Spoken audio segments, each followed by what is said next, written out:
Xbox Game Pass Core. All 36 games revealed for tomorrow's launch. When was this written? September 13th. So Xbox Game Pass Core came out September 14th. Beloved indies, big AAA games, and several fun multiplayer titles are included in Xbox Game Pass Core. Xbox Live Gold will soon be no more, but in its place is a new budget-friendly version of Xbox Game Pass that will be available starting September 14th on the Xbox Series and Xbox One. Compared to the regular and ultimate versions of the subscription service, Xbox Game Pass Core offers a smaller library of games for $10 a month that will be periodically updated up to 3 times a year.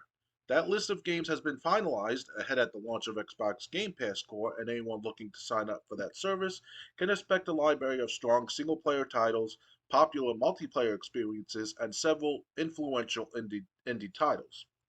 It's worth noting that this version of Game Pass won't receive day one releases, as you'll need to be subscribed to the higher tiers to gain access to those games when they launch. On the AAA side, Xbox Game Pass Core has Bethesda's Doom Eternal and Dishonored first person games, a pretty great combo of unrelenting action and challenging stealth. For first party games, Microsoft is offering a wide number of Xbox exclusives. Forza Horizon 4 offers picturesque racing in the British countryside. Gears 5 is cover based shooting with blockbuster visuals. Hellblade Senua's Saga is a haunting action game that'll keep you on the edge of your seat, and Psychonauts 2 has that double fine magic of creative level design and endearing characters. The third party of selection of games includes some of the biggest hits of the last couple of years. Power Wash Simulator is still a terrific and meditative game in which you're tasked to pressure wash homes and vehicles. Dead Cells is pure, just one more one fun, and Vampire Survivors turns you into a tornado of fireballs, whips, and the infinite void of space itself as you take on hundreds of monsters. Microsoft added that the game library may vary over time and country, but for now, the launch lineup includes the following 36 games. They are Among Us, Astroneer, Celeste, Dead Cells, Descenders, Dishonored 2, Doom Eternal Standard Edition, Fable Anniversary, Fallout 4, Fallout 76, Firewatch, Forza Horizon 4 Standard Edition, Gang Beast, Gears 5 Game of the Year Edition, Golf with Your Friends, Grounded, Halo 5 Guardians, Halo Wars 2, Hellblade Senua's Sacrifice, Human Fall Flat, Inside, Limbo, Ori and the Will of the Wisp, Overcooked 2, Payday 2 Crime Wave Edition, Power Wash Simulator, Psychonauts 2, Slay the Spire, Spiritfarer Farewell Edition, Stardew Valley, State of Decay 2 Juggernaut Edition, Superliminal, The Elder Scrolls Online, Teenage Mutant Ninja Turtles Shredder's Revenge, Unpacking, and Vampire Survivors. In addition to the games offered through this service, core subscribers also gain access to online console multiplayer, deals, discounts of up to 50% off select games, and access to free play days for select games. For regular Game Pass subscribers, September has been headlined by the release of Starfield. Liza P will be available on September 19th, and Game Pass reveals will be announced at Tokyo Game Show on September 21st. So, what do you think of this lineup for the Game Pass Core tier? Well, they came at the right time. Losing my subscription altogether for the September 14th. So, bad timing on that Microsoft's part because of my situation. If they did this back like 3, 4 months ago, I could understand that, a must have to keep on to the services. But at this rate, though, my goal is to try to, with my next year, to get a new PC, at least spend about, I would say about up to $1,500 worth for processor to pay like good games like Apex Legends and Little Nightmares, so games like that I pretty much own and from like on Steam for how many years so far, especially the two greater games that I've been owning for years. But yeah, it's a new system for new gamers, especially to those who are older, who've been around for how many years, like 15 years, like I have. It's kind of like bye bye to me. It's like I'm not coming back anytime soon. I will admit that. So it's tempting at first, yeah, but Yeah, with all what Phil Spencer still was saying for the last several days now, weeks, I've been hearing. Well, this is obviously a word of mouth still, but I'm sure you can look this up on any given time in the next few days. But Phil Spencer said was discouraging players, and myself said, "Oh, we were sorry, gamers. We're sorry about Starfield. We're sorry about Redfall. Well, we admit defeat, and also hear that by 2026 it's going to be the last year Xbox or the Xbox brand will be available to the public. So that means is that whatever Xbox is doing right now, within the next 3 to 4 years, the most, by the end of the 26 year, the 20th anniversary of Xbox brand, you know, that's when they're gonna see if they continue with the product or not. So because they haven't made any money since the release of this the Xbox brand back in November 2001. So Uh-huh. it's a make it or break it for Xbox for the next 3 years as far as like have people buying the consoles, have people buying the services, and certain people that are going to go to cloud services things that matter too. Which that was a horrible, in my perspective, the cloud gaming is not all that great as it's supposed to be. So because it was they've been mentioned cloud gaming for years, back as early as back as 2013 when I had the 360, and my mom she gave me the Xbox One in Christmas of 2014, 2013, give or take. So back then, of course, it meant something to keep buying Xbox, but now it's like, Phil Spencer admitted defeat and the Xbox sales, the profits, they're not they're not as strong as it's supposed to be. Well, that's it for Xbox then. That's it for the Xbox division of the Microsoft brand, or the Xbox brand of the Microsoft company. Microsoft will still be around, don't get me wrong, as far as long as they can be. But they're not making no money. They never did for years now, easily. So on the Xbox brand, that is. Okay. Um, yeah, I actually wrote a blog entry about the Xbox Game Pass Core replacing Xbox Live Gold. I'm just gonna cover I